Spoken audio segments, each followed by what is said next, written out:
10 محرم عاشورہ کا دن آنے والا ہے۔ اس حوالے سے آج بہت اہم باتیں کرنے کا ارادہ تھا۔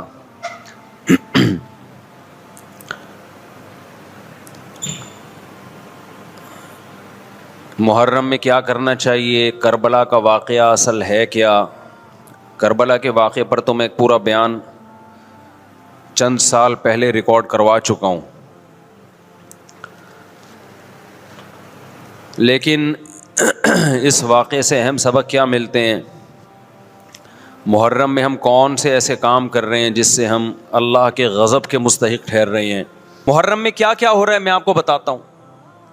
ان میں سے کوئی بھی عمل نہ ہمیں قرآن سے ملتا ہے نہ صحابہ سے ملتا ہے۔ ہمیں سیدنا حسین ابن علی رضی اللہ تعالی عنہ جو جنت کے جوانوں کے سردار ہیں، آپ سے محبت کا دعویٰ اس وقت مقبول ہوگا جب آپ سیدنا حسین کی سیرت کو فالو کریں گے۔ رونا پیٹنا ماتم کرنا یہ سیدنا حسین اور اہل بیت کی سیرت نہیں ہے۔ اس بات میں دو رائے نہیں ہو سکتی کہ سیدنا حسین رضی اللہ تعالی عنہ کو جو کربلا میں شہید کیا گیا یہ کائنات کا بدترین ظلم تھا۔ جس نے آپ کی گردن مبارک پہ تلوار رکھی اس کی بدبختی میں دو رائے نہیں ہو سکتی۔ بہت ہی کوئی شقی اور بدبخت جو نواسہ رسول صلی اللہ علیہ وسلم کے قتل کی طرف بڑھا، بہت ہی کوئی بدبخت اور بدنصیب جو کوفہ کے گورنر ابن زیاد کے کہنے پر نواسہ رسول سے لڑنے کے لیے نکلا، جو اس ظلم کو ظلم نہیں مانتا، وہ بھی اپنے آپ کو جہنم میں جانے کے لیے تیار کر رہا ہے۔ پھر کربلا میں ایک بڑا ظلم یہ ہوا کہ صرف سیدنا حسین ابن علی کو شہید نہیں کیا گیا، آپ کے ساتھ جتنے مرد تھے سب کو شہید کر دیا گیا۔ لیکن ہمیں پیغمبر صلی اللہ علیہ وسلم اور صحابہ کی سیرت میں کیا ملتا ہے؟ میں ایک آیت سے آپ کو سمجھاتا ہوں۔ مشرکین مکہ حضرت ابراہیم علیہ الصلاۃ والسلام کے نسب میں ہونے پر اور آپ سے محبت پہ بڑا فخر کیا کرتے تھے کہ ہم ابراہیم کی اولاد میں ہیں، ہم ابراہیم کے دین پہ ہیں۔ اللہ نے کیا فرمایا رسول اللہ صلی اللہ علیہ وسلم سے کہ ان اول الناس بابراہیم للذین اتبعوہ، اے نبی آپ ان سے کہہ دیجئے ابراہیم سے محبت کے خالی پیلی کے دعوے مقبول نہیں ہیں۔ ابراہیم کے زیادہ حقدار وہ ہیں جو ابراہیم علیہ السلام کی اتباع کرتے ہیں، اور یہ پیغمبر اور صحابہ یہ ابراہیم علیہ السلام کے دین کو فالو کرتے ہیں، اور تم ابراہیم کے دین کو فالو نہیں کر رہے، ان سے محبت کے دعوے دار ہو۔ تو خالی محبت کے دعوے داری اللہ کے ہاں مقبول نہیں ہے۔ اللہ کے ہاں وہ محبت کی دعوے مقبول ہیں جس میں آپ محبوب کو فالو کر رہے ہوں۔ سیدنا حسین ابن علی رضی اللہ تعالی عنہ جو جنت کے جوانوں کے سردار ہیں، آپ سے محبت کا دعویٰ اس وقت مقبول ہوگا جب آپ سیدنا حسین کی سیرت کو فالو کریں گے۔ رونا پیٹنا ماتم کرنا یہ سیدنا حسین اور اہل بیت کی سیرت نہیں ہے۔ صبر کرنا، ظالم کے سامنے ڈٹ جانا، جان کے خوف سے اپنی پالیسیوں سے پیچھے نہ ہٹنا، یہ سیدنا حسین ابن علی رضی اللہ عنہ کی سیرت ہے جو آج ہمیں کہیں بھی نظر نہیں آتی۔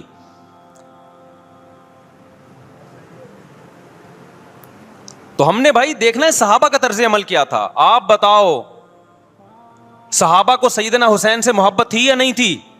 کیا غم کا پہاڑ ٹوٹا ہوگا جب اطلاع ملی ہوگی کہ سیدنا حسین ابن علی اور آپ کے اصحاب اور اہل بیت کو سب کو کربلا میں شہید کر دیا گیا ہے۔ کیا قیامت گزری ہوگی۔ کوفہ سے ایک شخص آیا نا عبداللہ بن عمر سے پوچھنے لگا جو مارنے پر دم کا مسئلہ، انہوں نے فرمایا تم نے پیغمبر کے نواسے کو قتل کر دیا اور مسئلہ یہ پوچھ رہے ہو کہ جو مارنے پر دم آئے گا کہ نہیں آئے گا۔ ایک طرف تم نے پیغمبر کے نواسے کو قتل کر دیا کربلا میں، اور اب ہم سے آ کے مسئلہ پوچھتے ہو جو مارنا جائز ہے یا نہیں ہے۔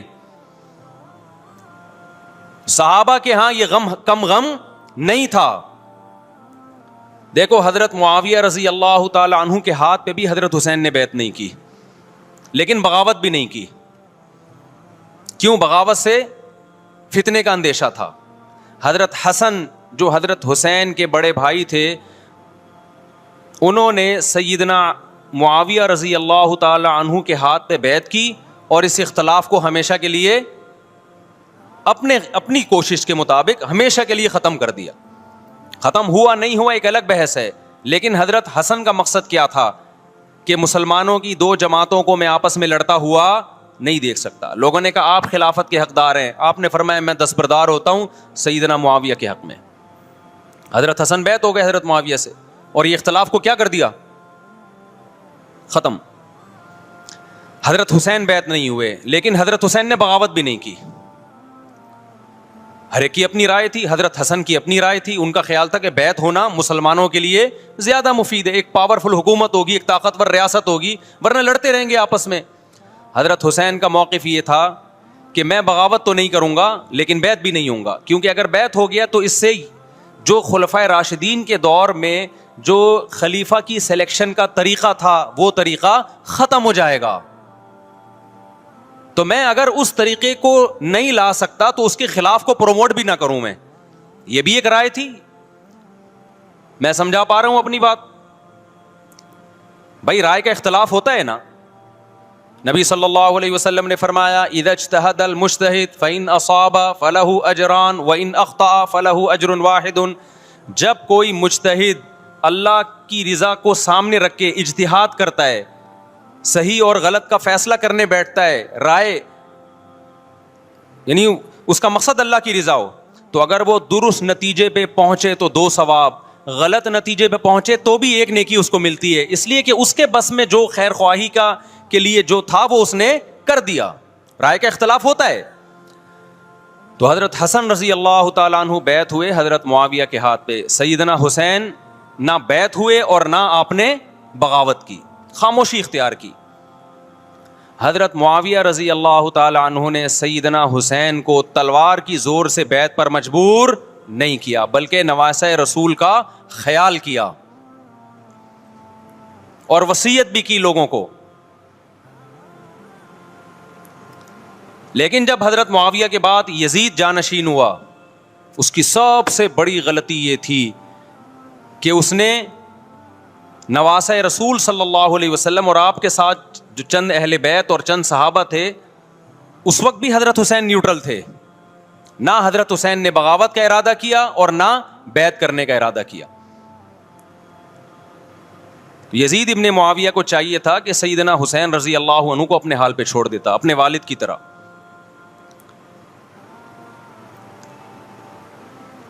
حضرت حسین رضی اللہ تعالیٰ عنہ کو جب کوفہ سے خطوط آئے، یہ میں وضاحت اس لیے کر رہا ہوں کہ حضرت حسین بغاوت کے لیے نہیں نکلے تھے، اس مسلمان حاکم کے خلاف بغاوت کے لیے نہیں نکلے تھے، کیونکہ رسول اللہ صلی اللہ علیہ وسلم کی بہت ساری صحیح حدیث ہے اس بارے میں کہ جو باغی ہے، جو ریاست کے خلاف بغاوت کرتا ہے، اس کو نبی صلی اللہ علیہ وسلم نے اس عمل کو پسند نہیں کیا.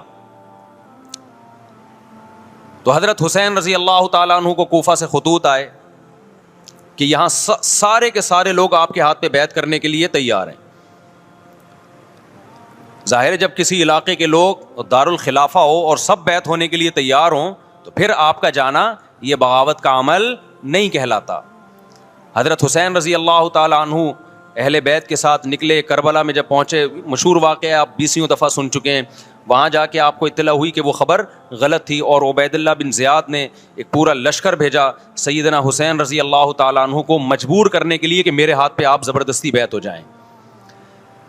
حضرت حسین رضی اللہ تعالیٰ عنہ نے مطالبے رکھے کہ یا تو مجھے واپس جانے دیا جائے، اور اگر بیعت کرنا ہی ہے تو میں دمشق میں امیر کے ہاتھ پہ جا کے بیعت کروں گا. بہت معقول مطالبے تھے یہ. میرا مقصد ابھی کربلا کا واقعہ بیان کرنا نہیں ہے، اس پہ بہت کچھ کہا جا چکا ہے، خود میرا بھی بیان اس پہ تفصیل سے ہو چکا ہے. اس کے بعد بھی سیدنا حسین رضی اللہ تعالیٰ عنہ کو مجبور کرنا کہ عبید اللہ بن زیاد جو بدبخت انسان جو قاتل تھا اہل بیت کا، اسی کے ہاتھ پہ لازمی بیعت ہوں، جبکہ وہ امیر بھی نہیں ہے، وہ گورنر ہے ایک علاقے کا. تو نواسہ رسول کا خیال نہ کرنا یہ بدترین ظلم تھا جو اس وقت حکومت سے ہوا ہے. حضرت حسین رضی اللہ تعالیٰ عنہ, دیکھو نبی صلی اللہ, آج ہم دیکھتے ہیں کہ جو بڑا آدمی ہوتا ہے نا, اس کی قربانیاں ہوتی ہیں, اس کی بڑی بڑی قربانیاں ہوتی ہیں. چھوٹے اپنے بڑوں کی قربانیوں کو کیش کراتے ہیں. آپ نے دیکھا ہوگا فلاں نے بڑی قربانیاں دیں اور بچے موج کر رہے ہیں, دیکھا نا آپ نے. لیکن اللہ تعالیٰ نے رسول اللہ صلی اللہ علیہ وسلم کے نسب کو اس سے محفوظ کیا. ہمارے نبی کے 2 بیٹے حسن حسین, آپ کی نسل حضرت فاطمہ سے چلی ہے, دونوں شہید ہوئے ہیں.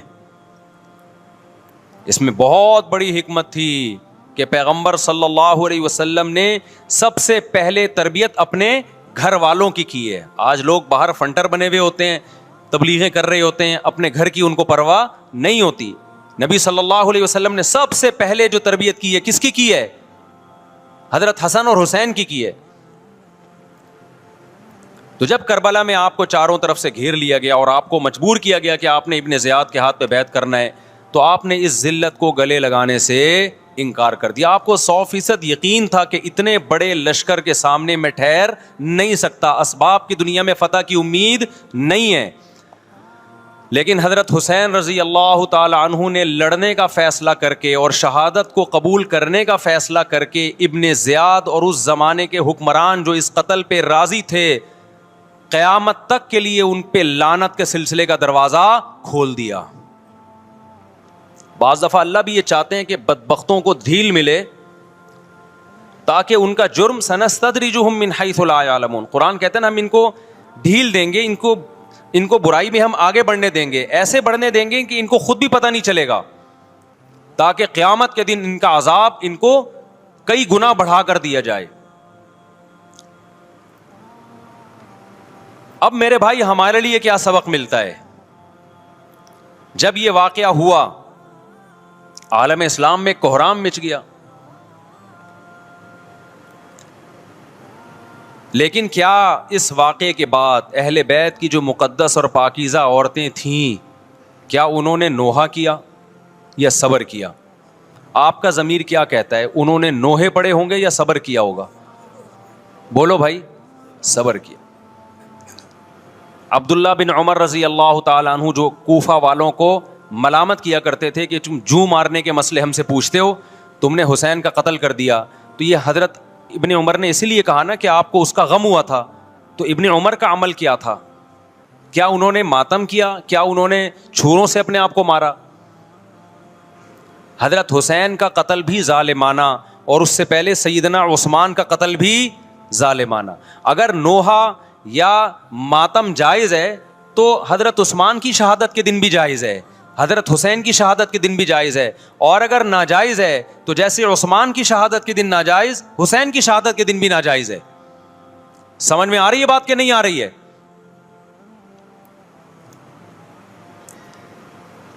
قرآن کیا کہتا ہے ایسے مواقع کے بارے میں؟ تلک امۃ قد خلت لہا ما کسبت ولکم ما کسبتم. قرآن جب بھی پرانی امتوں کے واقعات بتاتا ہے, قرآن کہتا ہے یہ ایک قوم تھی جو گزر گئی, انہوں نے جو کیا اس کا بدلہ ان کو ملے گا, تم جو کرو گے اس کا بدلہ تمہیں ملے گا. تو ہمیں اللہ نے اس واقعے میں بھی بتا دیا کہ سیدنا حسین کا واقعہ, کربلا کا واقعہ جب سنا کرو تو یہ سوچا کرو یہ قوم تھی جو گزر گئی, جس نے اچھا کیا, حسین ابن علی نے اچھا کیا, ان کو اس اچھائی کا بدلہ ملے گا. اور جو حضرت حسین کے قتل کے حضرت سیدنا حسین کے مبارک خون سے جن کے ہاتھ آلودہ ہوئے, کیونکہ قتل کیا نا انہوں نے, تو لہا ما کسبت, ان کو اس ظلم کا بدلہ بھی ملے گا. تو ہمارا کام کیا ہے؟ ہم نے فالو کرنا ہے حسین کے راستے کو, نہ کہ حسین کے نام پہ ہم نے ماتم کرنے ہیں. حسین کا راستہ کیا ہے جس کو ہم نے فالو کرنا ہے؟ اب میں چند چیزیں آپ کو بتاتا ہوں. سب سے پہلا سبق جو ہمیں کربلا میں ملتا ہے کہ عزت اور دین, ایک طرف دنیا ہے. دیکھو اگر حضرت حسین رضی اللہ تعالیٰ عنہ ابن زیاد کے ہاتھ پہ جا کے بیعت ہو جاتے, آپ کیا سمجھتے ہو بے تحاشا مال و دولت حضرت حسین پہ خرچ نہیں کرتا کیا وہ؟ جب ایک بڑا آدمی کسی کے ہاتھ پہ بیعت ہوتا ہے تو اس کو بھی تو فائدہ ہوتا ہے نا اس سے. اور کیا حضرت حسین کو یقین نہیں تھا کہ کربلا میں شہید ہو جاؤں گا؟ فتح اور نصرت کی اسباب کی دنیا میں کوئی امید نہیں تھی، مگر آپ نے اہل بیت کو کربلا میں رسوا کرنے پر عزت کی موت کو ترجیح دی ہے۔ آج اگر آپ میں یہ ظرف ہے کہ آپ عزت کی موت کو ذلت کی زندگی پر ترجیح دیتے ہو تو پھر آپ حسینی ہو۔ نہیں آئی بات؟ میرا خیال ہے سمجھ۔ سیدنا حسین کی سخاوت کے واقعات ہیں۔ سیدنا حسین باغی نہیں تھے رضی اللہ عنہ۔ پھر جو اہل بیت کا طرز عمل کیا تھا، محرم میں کیا کیا ہو رہا ہے میں آپ کو بتاتا ہوں۔ ان میں سے کوئی بھی عمل نہ ہمیں قرآن سے ملتا ہے نہ صحابہ سے ملتا ہے ہمیں۔ تو ما انا علیہ و اصحابی جو جنتی فرقہ ہوگا اس کی جو علامتیں ہیں، تو جب آپ ان علامتوں کے خلاف چلو گے، صحابہ اور تابعین کو فالو نہیں کرو گے، تو آپ پھر اپنے آپ کو سنی کہنا چھوڑ دو۔ آپ بتاؤ مجھے اسلام میں کوئی مہینہ منحوس ہے؟ بولو نا، کوئی مہینہ منحوس ہے؟ تو آپ محرم کو منحوس کیوں کہتے ہو؟ لوگ مجھے کہتے ہیں مفتی صاحب فرقہ واریت پھیلا رہے ہیں۔ دیکھو، فرقہ واریت جب پھیلا رہا ہوں جب میں کسی فرقے کے خلاف آپ کو کر رہا ہوں۔ میرے بیان شیعہ لوگ بھی سنتے ہیں، ملتے بھی ہیں، بہت دفعہ ایئرپورٹ پہ ملاقات ہوئی، بڑی عزت سے ملے، میں شیعہ ہوں لیکن آپ سے محبت کرتا ہوں۔ یہاں مسجد میں بھی آتے ہیں، میں نے کبھی کسی پہ طنز نہیں کیا۔ اس لیے میں بار بار کہتا ہوں جو شیعہ کا مذہب ہے اس کو کرنے دو، وہ سبیلے لگاتے ہیں، آپ ان کو مت چھیڑو، جا کے تنگ نہ کرو ان کو۔ وہ ماتم کرتے ہیں، آپ ان کو مت چھیڑو۔ وہ نوحے کرتے ہیں، وہ نوحے پڑھتے ہیں، آپ ان کو مت چھیڑو۔ لیکن آپ اپنی پوزیشن واضح کرو کہ آپ شیعہ ہو یا آپ سنی ہو، آپ تو ایک طرف ہو جاؤ نا۔ محرم میں اگر آپ مرثیے لگا کے گھوم رہے ہو گاڑیوں میں، اٹ مینز آپ سنی نہیں ہو۔ آپ نبی صلی اللہ علیہ وسلم کی حدیث ہے ہمارے پاس، ہم اہل سنت والجماعت ہیں، ہم سنت کو فالو کرتے ہیں۔ تو سنت کیا کہتی ہے؟ میتوں پہ گریبان چاک کرنا، میتوں پہ چیخ و پکار کر کے رونا۔ آپ نے فرمایا لیس منا، وہ ہم میں سے نہیں ہے، اور اس عمل پہ آپ صلی اللہ علیہ وسلم نے لعنت فرمائی ہے۔ لوگ کہتے ہیں حسین کی یاد میں رونا نبی کی سنت ہے۔ نبی صلی اللہ علیہ وسلم کو جب جبریل نے بتایا کہ حسین شہید ہوں گے، آپ روئے، اس لیے کہ اس وقت آپ کو یہ خبر ملی تھی۔ لیکن کیا ہر محرم میں آپ نے رونے کا پروگرام کیا ہے؟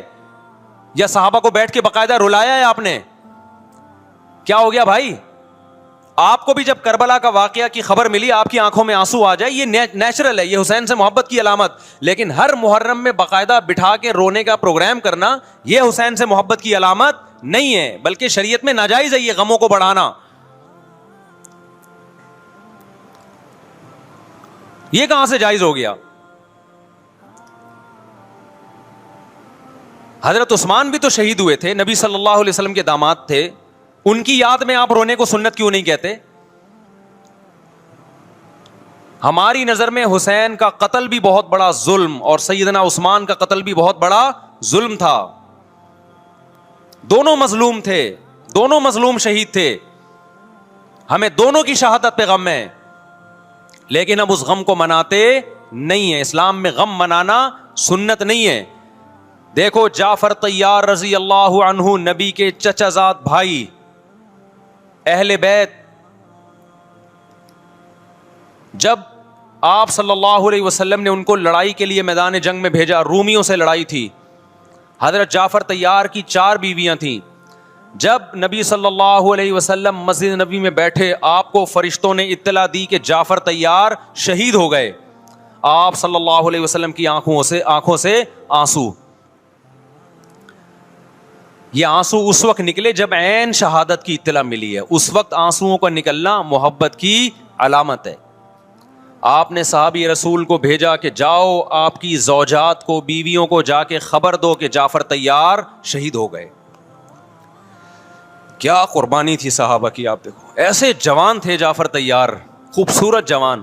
غزوہ بدر میں جب مشرکین مکہ نے یہ نعرہ لگایا کہ حل میں مبارز، 3 سردار آئے، انہوں نے کہا پہلے تمہارے اندر سے 3 بہادر آئیں ہم سے لڑیں۔ دیکھو عربوں میں یہ ہوتا تھا کہ جب جنگ کے لیے 2 فوجیں آمنے سامنے کھڑی ہوتی تھیں تو پہلے دونوں طرف کے بہادر ترین لوگوں کی لڑائیاں ہوتی تھیں کہ جب تک دونوں میں سے ایک قتل نہیں ہوگا لڑائی شروع نہیں ہوگی. تو آپ کو پتا ہے کہ اس میں بہادر ترین لوگ نکلیں گے نا جو لڑنا جانتے ہوں. مشرکین مکہ کی طرف سے 3 یا 4 بڑے بڑے سردار آئے لڑائی سے پہلے, بدر میں لڑائی سے پہلے. انہوں نے نعرہ لگایا, حل میں مبارز, کوئی ہے تم میں جو پہلے ہم سے لڑے. یعنی ادھر سے ہم 3 ہیں تو ادھر سے بھی کتنے چاہیے, 3 بندے. ادھر سے انصار صحابہ آئے. مشرکین مکہ نے کہا لیسو بی اکفائنا, یہ ہمارے جوڑ کے نہیں ہیں, قریشی ہاشمی چاہیے ہمیں, ہمارے نسب کے لوگ ہونے چاہیے. تو ادھر سے نبی صلی اللہ علیہ وسلم نے حضرت علی کو بھیجا اور حضرت جعفر طیار کو بھیجا. جن صحابہ کو بھیجا ان میں حضرت جعفر طیار بھی تھے. حضرت جعفر طیار رضی اللہ تعالی عنہ اور سیدنا علی مقابلے میں غالب آ گئے. خوبصورت صحابی, نجاشی کے سامنے آپ نے تقریر کی ہے, ہجرت کی ہے نا جب حبشہ کی طرف, تو نجاشی نے پوچھا جعفر طیار سے کہ تمہارے پیغمبر جو کلام لے کر آئے ہیں وہ سناؤ. حضرت جعفر طیار رضی اللہ تعالیٰ عنہ نے سورہ مریم پڑھنا شروع کر دی. کاف ہا یا عین صاد, ذکر رحمت ربک عبدہ زکریا اذ نادى ربه نداء خفیا قال رب انی وهن العظم منی واشتعل الرأس شیبا ولم اکن بدعائک رب شقیا وانی خفت الموالی من ورائي وكانت امرأتی عاقرا فهب لی من لدنک ولیا. ایسی حضرت مریم اور عیسیٰ ابن مریم کی سیرت کو سورہ مریم میں بیان کیا حضرت جعفر طیار نے کہ نجاشی روتے روتے, اس کی داڑھی تر, اور جتنے پادری بیٹھے تھے سب کی داڑیاں تر ہو گئی روتے روتے. تو یہ تقریر جو نجاشی کے اسلام کا سبب بنے, بادشاہ کو مسلمان کرنے والے کون تھے؟ حضرت جعفر طیار. اور آپ کے چھوٹے چھوٹے بچے, 4 جوان بیویاں ہوں, چھوٹے چھوٹے بچے ہوں, اور ایسے میں میدان جنگ میں لڑتے ہوئے شہید ہو جائیں تو پیغمبر اور صحابہ پہ کیا قیامت ٹوٹی ہوگی. لیکن ہمارے نبی صلی اللہ علیہ وسلم کی آنکھوں میں سے کیا تھے؟ صرف آنسو موتی کی طرح ٹپک رہے تھے. اور آپ صحابہ کو اطلاع دے رہے تھے کہ جعفر طیار شہید ہو گئے اور جاؤ ان کے گھر والوں کو بتا کے آ جاؤ. کتنی بڑی قربانی ہے یا نہیں ہے؟ جب خبر دینے والا آپ کی ازواج کو بتا کے آیا کہ جعفر طیار شہید ہو گئے تو آپ کے گھروں سے خواتین کے رونے کی آوازیں آئیں. آپ صلی اللہ علیہ وسلم نے فرمایا ان سے بولو کہ اپنی آواز کو پست کرو. پھر چیخو پکار کی آواز آئی تو آپ نے فرمایا کہ اگر دوبارہ چیخو پکار کی آواز آئے تو ان کے منہ پہ خاک پھینک دو. وہ شہید کی بیوہ تھیں, اور شہید بھی کتنے مقدس, ان کو بھی نبی صلی اللہ علیہ وسلم نے نوحہ کرنے کی اجازت نہیں دی. اس دن جس دن غم پہنچا ہے اس دن بھی چیخو پکار کی اجازت نہیں دی ہے. تو آپ بتاؤ اگلے سال اس تاریخ کو چیخو پکار کی کیسے اجازت مل جاتی؟ نہیں آئی میرا خیال ہے بات سمجھ میں. جب غم پہنچا ہے اس وقت چیخنے چلانے کی اجازت نہیں ہے. چھوٹے چھوٹے یتیم بچے, حضرت جعفر طیار کے چھوٹے چھوٹے یتیم بچے, کتنا غم ہوتا ہے جب چھوٹے چھوٹے بچے ان کا باپ دنیا سے چلا جائے, کتنا ترس آتا ہے ان کے اوپر. تو ہمارے نبی کو بھی ان یتیم بچوں پہ بھی ترس آیا, ان بیواؤں پہ بھی ترس آیا. لیکن نہ نبی صلی اللہ علیہ وسلم چیخو پکار کر کے خود روئے اور نہ آپ نے ان کی ازواج کو رونے کی اجازت دی ہے. سمجھ میں نہیں آ رہی میرا خیال ہے بات. میرا مقصد شیعوں پہ طنز کرنا نہیں ہے, ان کا جو مذہب ہے ان کو اس پہ چلنے دو. میرا مقصد ہے آپ اپنی پوزیشن واضح کرو کہ آپ ادھر ہو یا ادھر ہو. کسی کو تنگ مت کرو, نہ کسی پہ فتوے لگاؤ کفر اسلام کے, نہ کسی کو جہنمی قرار دو. اپنی پوزیشن آپ فیصلہ کرو کہ آپ اگر ادھر جانا ہے تو پورے ادھر چلے جاؤ. پھر یہ آدھا تیتر آدھا بٹیر والا معاملہ مت کرو. وہ ان کا مذہب ہے بھائی, ان کے علماء ان کو بتاتے ہیں کہ محرم میں کالے کپڑے پہننے ہیں, محرم میں ماتم کرنا ہے, محرم میں کو منحوس سمجھنا ہے, اس میں شادی بیاہ نہیں کرنا. ان کے علماء ان کو بتاتے ہیں, ان کو چلنے دو اس پر. دنیا میں بہت سے فرقے ہیں, بہت سے مذہب ہیں, ہم کسی کو نہ ختم کر سکتے ہیں نہ کسی کے خلاف نفرت پیدا کر سکتے ہیں. اس سے کوئی چیز حاصل نہیں ہوگی. کسی سے نفرت کرنے کی ضرورت نہیں, کسی پہ فتوے لگانے کی ضرورت نہیں, لیکن آپ کو اپنی پوزیشن واضح کرنی پڑے گی کہ میں کہاں کھڑا ہوا ہوں. اگر آپ سنی ہو تو پھر اہل سنت والجماعت صحابہ تابعین کو فالو کرتے ہیں, حدیث کو فالو کرتے ہیں, اور حدیث میں ہمیں ماتم کرنا, نوحہ کرنا, گریبان چاک کرنا اس کی پرمیشن نہیں ہے, بلکہ اس سے روکا گیا ہے, اس عمل کو حرام اور ناجائز قرار دیا گیا ہے. بات آ رہی ہے سمجھ میں؟ باقی جو شیعہ حضرات کرتے ہیں, ہمارے دوست ہیں شیعہ, میں مذاق میں نہیں کہہ رہا, ملتے ہیں ہم سے, میں کبھی ان سے مذہب کے ٹاپک پہ بات نہیں کرتا, نہ ان کو کبھی چھیڑتا ہوں کہ آپ یہ کیوں کر رہے ہو, یہ کیوں نہیں کر رہے. بھائی اس کا مذہب ہے, وہ اس کا فرقہ ہے, جو کرنے دو اس کو, ہم نہیں کرتے, کیونکہ ہم اہل سنت والجماعت میں. سمجھ میں آ رہی ہے بات کہ نہیں آ رہی؟ پھر ربیع الاول کا مہینہ آئے گا, اس میں بھی آپ اپنی پوزیشن واضح کرو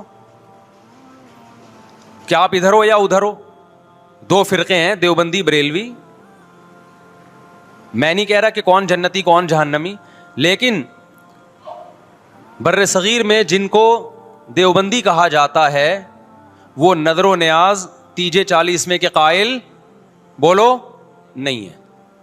یہ ان کی کتابوں میں لکھا ہوا ہے, وہ اس کے قائل نہیں ہے. اگر کوئی بزرگ ان میں قائل گزرا بھی ہے تو وہ اس کا ذاتی تفرد ہے, اس کو علماء نے فالو نہیں کیا, اس کو ان کی اجتہادی غلطی قرار دیا ہے. ربیع الاول میں جلوس نکالنا یا مزار بنانا یا مزاروں پہ جانا اس نیت سے کہ وہاں جا کے ہم کوئی قوالی پڑھیں گے یا کچھ بھی, ہمارے ہاں قبرستان جانا صرف اس لیے ہے کہ آخرت کی یاد تازہ ہو, بس. اس کے علاوہ اور کوئی کانسیپٹ نہیں ہے.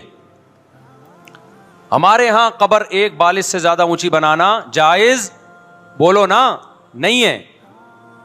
قبر پکی کرنا جائز نہیں ہے. تیجے 40 میں کرنا جائز بولو نہیں. آج ایک صاحب آئے, کہنے لگے میری ساس کا 40واں ہے, فجر میں کہنے لگے مجھے, کہہ رہے میں نہیں گیا تو بڑا مسئلہ ہو جائے گا. میں نے کہا بھائی ایک فیصلہ کرو, گرین چینل یا وائٹ چینل, ایک طرف ہو جاؤ بھائی, کیونکہ وائٹ چینل میں یہ جائز نہیں ہے, نہ 40واں ہے نتیجہ ہے. اب لوگ مذاق اڑاتے ہیں, مر گیا مردود نہ فاتحہ نہ درود. بھائی کچھ بھی کہتے رہو تو پھر پورے ادھر کو ہو جاؤ, یا تو پورے وائٹ ہو جاؤ یا پورے کیا ہو جاؤ, پورے گرین ہو جاؤ. پھر تیجا بھی کرو, 40واں بھی کرو, برسی بھی کرو, اور پھر اس کے بعد جھنڈے بھی لگاؤ ہرے رنگ کے. میں نہیں کہہ رہا دیوبندی صحیح ہے یا بریلوی صحیح ہے, دیکھو میں یہ بحث نہیں کر رہا, میری بات کو غلط نہ لے کے جانا. میں کہہ رہا ہوں آپ اپنی پوزیشن واضح کرو, صحیح غلط تو اگلا مرحلہ ہے. آپ کیا ہو, آپ کو تو یہی نہیں پتا چل رہا. آپ ربیع الاول میں ہرے جھنڈے لے کے گھوم رہے ہو, رمضان میں آپ وائٹ چینل بنے ہوئے ہو, محرم میں آپ بلیک چینل بنے ہوئے ہو, تو پتہ ہی نہیں چل رہا تو ہے کیا بھائی. جب 73 فرقوں میں ایک جنتی ہے تو ایک کو فالو کرو نا, جس کو جنتی سمجھتے ہو. اگر آپ سمجھتے ہو کہ بلیک چینل یا شیعہ فرقہ جنتی ہے تو پورے شیعہ ہو جاؤ بھائی. اگر آپ سمجھتے ہو بریلوی فرقہ جنتی ہے تو پورے بریلوی ہو جاؤ. تو جس کو سمجھتے ہو وہ بن جاؤ, لیکن پورے بنو, ادھورے مت بنو, آدھا آدھا نہ لو. بات سمجھ میں آ رہی ہے؟ میں پھر بتا رہا ہوں, نہ میں کسی کو جنتی کہہ رہا ہوں نہ جہنمی. میں یہ نہیں کہہ رہا دیوبندی جنت میں جائیں گے یا بریلوی جائیں گے یا شیعہ جائیں گے, یہ تو اللہ فیصلہ کرے گا. ہم تو وہ کریں گے جو ہماری کھوپڑی میں آ رہا ہے. ہماری کھوپڑی میں یہ آ رہا ہے کہ جس کو بھی کرو تو ایک کو کرو پورا, تاکہ ایک طرف ہو جاؤ. آدھے تیتر آدھے بٹیر مت بنو آپ, اور دوسرے کو چھیڑو بھی نہیں, چھیڑنے کی بھی ضرورت نہیں ہے. کوئی جو کر رہا ہے کہ بھائی اس کا مذہب ہے. دیکھو ہندو مندر میں جاتا ہے نا, ہماری رائے کے مطابق صحیح کر رہا ہے, غلط کر رہا ہے, غلط کر رہا ہے, لیکن ہم چھیڑتے ہیں کیا؟ اسلام نے اجازت دی اس کو چھیڑنے کی کہ ہندو جا رہا ہے اس کو پکڑ کے لا کیوں جا رہا ہے بھائی؟ اسلام بولا بھائی لکم دینکم ولی دین, تمہارے لیے تمہارا دین, ہمارے لیے ہمارا دین. لا اکراہ فی الدین, دین میں زبردستی نہیں ہے, جو کر رہا ہے اس کو کرنے دو. تبھی اسلامی تاریخ میں کوئی ایک مندر بھی ہمارے علم میں نہیں ہے کہ اس میں ہندوؤں پہ پابندی لگی ہو کہ مندر نہیں جا سکتے. جب تک اسلامی حکومتیں رہی ہیں, ہندوستان میں 1000 سال مسلمانوں نے حکومت کی ہے. اگر ہندوؤں کو مندر جانے سے روک دیتے تو آج یہ مندر ختم ہوتے. اسلامی حکومت جب ختم ہوئی ہے تو بھی مندر لاکھوں کی تعداد میں مندر تھے. اسلام مسجد جانے کا حکم دیتا ہے یا چرچ جانے کا؟ بولو. مسجد. چرچ جانے کو غلط سمجھتا ہے کیونکہ وہاں غیر اللہ کی, عیسیٰ ابن مریم کی عبادت ہو رہی ہے. لیکن کیا اسلام آپ کو پرمیشن دیتا ہے کہ کوئی عیسائی چرچ جا رہا ہو تو آپ اس کو روکو کہ تو کیوں جا رہا ہے بے, مسجد میں آ؟ اجازت دیتا ہے؟ یا اسلام یہ کہتا ہے کہ اس سے بدتمیزی شروع کر دو آپ؟ بولو کیا ہو گیا؟ آپ کو سبق یاد کرا رہا ہوں میں. بدتمیزی شروع کر دو, یا اسلام یہ اجازت دیتا ہے کہ اس سے اچھا سلوک نہ کرو؟ قطعاً اجازت نہیں, بلکہ قرآن تو کہہ رہے ہیں ان اللہ یحب المقسطین, جو غیر مسلم تم سے لڑ نہیں رہے میدان جنگ میں, ان سے تمہیں اچھا سلوک کرنا پڑے گا, کیونکہ اللہ اچھا سلوک کرنے والوں کو پسند کرتا ہے. صحابہ کرام غیر مسلموں کو بھی ہدیے دیا کرتے تھے, نبی صلی اللہ علیہ وسلم نے یہودیوں کو بھی ہدیے دیے ہیں. تو جو مذہب اسلام کی طرف منسوب نہیں ہے, جب ہمیں ان سے اچھے سلوک کا حکم ہے, تو جو مذہب اسلام کی طرف منسوب ہیں, قطع نظر اس سے کہ وہ اس دعوے میں سچے ہیں یا جھوٹے, یہ تو بحث ایک الگ ہے, لیکن نسبت کس کی طرف کر رہے ہیں؟ اسلام کی طرف. تو ہمیں ان سے بدتمیزی بدسلوکی کی کہاں سے اجازت ہوگی؟ تو میں نہیں کہہ رہا کہ آپ شیعہ بریلویوں سے دشمنی کرنا شروع کر دو, ان کی دعوتیں اٹینڈ نہ کرو, ان سے کاروبار چھوڑ دو, یا ان کو جا جا کے تنگ کرو, کیوں سبیل لگا کے بیٹھے ہو, کیوں ماتم کر رہے ہو, یہ کام مت کرو آپ. ہمارا ملک اس فرقہ واریت کا متحمل نہیں ہے, سے فساد پھیلتا ہے. لیکن اپنی پوزیشن آپ واضح کرو, ایک لکیر ہے آپ کھینچ دو. اگر کوئی شخص آپ کے سامنے صحابہ کو برا بھلا کہتا ہے, آپ بولو بھائی یہ میری باؤنڈری کیا ہو رہی ہے, کراس. میرے سامنے آپ کو ان بزرگوں کے خلاف بولنے کی اجازت نہیں ہے جن سے مجھے عقیدت ہے. اگر یہ کام آپ نے کیا تو ہماری اور آپ کی راہیں الگ الگ. آپ کا جو مذہب ہے بھائی, آپ بند کمرے میں, آپ کے امام بارگاہ میں, آپ کے مسجدوں میں, یا جہاں بھی ہے, وہ آپ کا نجی معاملہ ہے. ہمارے سامنے آپ نے کوئی ایسی بات نہیں کرنی جو ہمارے عقیدے کے خلاف ہو, تو آپس میں دوستی رہے گی. اب دیکھو عیسائی آپ سے ملتا ہے, آپ گپ شپ کرتے ہو, کھانا کھاتے ہو, لیکن عیسائی بار بار بولے میں آپ کے نبی کو نہیں مانتا, میں آپ کا نبی, آپ بولے گا بھائی تو نہیں مانتا تو ہم نے کب کہا کہ مان تو, لیکن میرے سامنے بار بار کیوں کہہ رہے کہ میں تیرے نبی کو نہیں مانتا؟ یہاں سے آپ کی اس کی دوستی کیا ہو جائے گی پھر؟ ختم. تو غیر مسلموں کو بھی دو قسمیں, کسی بھی مسلک کے لوگوں سے ملو, کسی بھی فرقے کے لوگوں سے ملو, کوئی جھگڑا نہیں, کوئی بحث نہیں, ایک دوسرے کو کھانا بھی ہے, ایک دوسرے کو کھلانا بھی ہے, ایک دوسرے سے کھانا بھی ہے, ایک دوسرے کی دعوتوں میں بھی شرکت کرنی ہے. جہاں مذہب کا معاملہ آئے تو پھر آپ کسی سے بحث نہ خود کرو, نہ کسی کو کرنے کی اجازت دو. اگر کوئی کچھ سیکھنا چاہتا ہے تو آپ بولو بھائی علماء کے پاس آ جاؤ, آپ کو کوئی اشکال ہے تو ہم وہاں آپ کا اشکال حل کر دیں گے. اس سے آگے بڑھنے کی کوشش بولو مت کرو, اس سے ملک میں امن ہوگا. باقی فرقے ہمیشہ